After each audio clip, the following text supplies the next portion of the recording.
Hi, my name is Joel Einstein. I gave the talk about confrontation on campus, and I think the situation that's blown up, it really shows one major thing. At the rally in Town Hall, the anti-Israel rally, I popped by to see what it was about, and I was standing next to someone flying a Hezbollah flag, and people were starting the chant, "Kill the Jews." And I really think that shows, more than most things that have happened recently, that what happens in Israel really affects Jews all around the world. And Israel's fight is the fight of the Jews in the diaspora. And we really need to do everything we can to help them. My name is David Nyrens. I'm a long supporter of Israel. I've also lived in Israel 25 years of my life, where I lived on the kibbutz in the northern border. I strongly support Israel in its blockade and its boycott of allowing these so-called humanitarian flotillas to come into Israel. But they're obviously not for those reasons. Unfortunately, I think getting our message across the broader community is very difficult. And I think a lot of people have very short memories and they don't know where it came from in the first place. And people don't remember that in 2006, April 2006, Israel, in line with all the entire international community, retreated from Gaza. We were out of there, and the Palestinians voted in Hamas, which is recognised as a terrorist organisation. So a lot of the blame and responsibility has to be put back onto the Palestinians in the first place. And this is a major flaw. And if anything, any criticism can be launched against Israel, I do launch it against Israel, because the coffin, before the nail in the coffin, was Israel actually in 2005 when they withdrew and allowed the elections. They allowed Hamas to stand for elections. This was a grave mistake. Could you imagine the Americans allowing Al-Qaeda to stand for elections in Afghanistan? Not a possibility. Shani. And I'm David. My question to you, Shani, is what do you think about this morning and what have you learned? I think this morning's been really good. I really like how Ron Weiser presented this morning, simply because the media's been extremely, very, very much against Israel. And as, right-wing and Zionist that I am, I have found it really hard to kind of, not listen to the media, whereas, come up with my own opinion about the situation. But I think this morning Ron put a lot of stuff into perspective when he did, explain that, the blockade isn't, actually the main issue here. I think, that putting the facts out there is really, what the world needs to know, not just Australia. And I wish that Ron Weiser could just speak to the world, not just the small Jewish community in Sydney. I totally agree. But I'm not, the thing is, I'm not a right wing, I'm actually a left wing. And this last week has really tested my beliefs in the sense of the media and in the sense of the bias of the media. And I guess it hasn't really made me more right-wing, but it's made me much more aware of the biases prevalent in the media. And I think that from a left-wing perspective, you're prone to certain beliefs and certain attitudes towards Israel, which actually aren't true.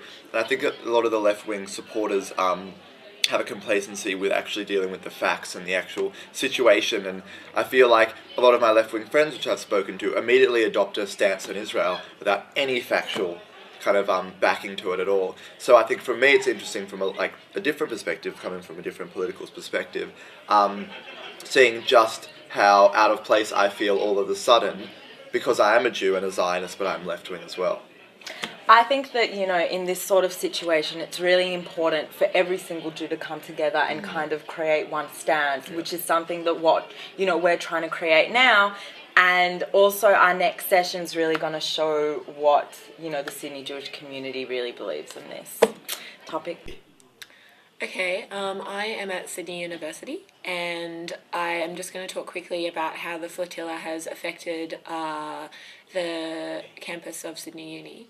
My name's Anna So in the last week, things have obviously been very dramatic. There has been response from the usual group who aren't a particularly big fan of Israel, which is the Socialist Alternative. And as is usually the case in these kind of incidences, there have been a number of posters advertising very last-minute rallies that they're organising to protest what they see as the imperialism of Israel against the Palestinian people. The response of the community, I think, has been really, really effective in terms of the university community. It's probably one of the best incidences of Hasbara that I've seen so far in response to the acts of Israel. In terms of how we've responded at Sydney Uni campus. I don't know who, but a number of students went around for 2 nights in a row and plastered a particularly visible portion of the uni with Israel flags with facts on them that had kind of tried to get around the media image of what people had seen. It wasn't endorsed by August and they didn't have any kind of logos or anything on them, but I think that was probably just some active students of their own accord, but they were really interesting to see, and I was really surprised, but I was also really pleased to see that people had been so proactive in terms of getting those things up themselves. In terms of media efforts online, there's been a lot of discussion online. A lot of Jewish students have posted up notes or have been going around Facebook kind of talking to their friends about the incident, and there's been obviously a lot of heated discussion both within the community and from Sydney University students to their friends online, which for people my age is a really effective form of advocacy. And in terms of negative incidences, there haven't been many so far, which is really good to see.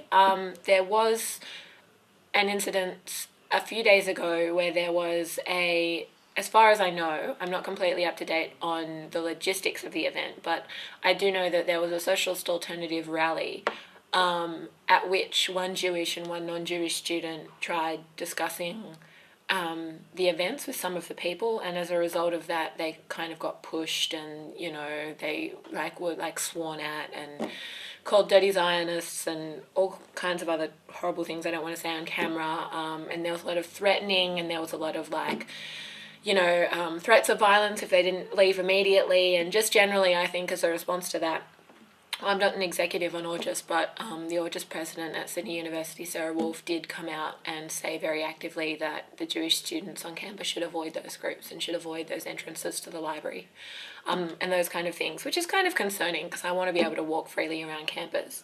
But apart from that, I think it's been a really dramatic week, and it remains to be seen what the Jewish community's wider response will be.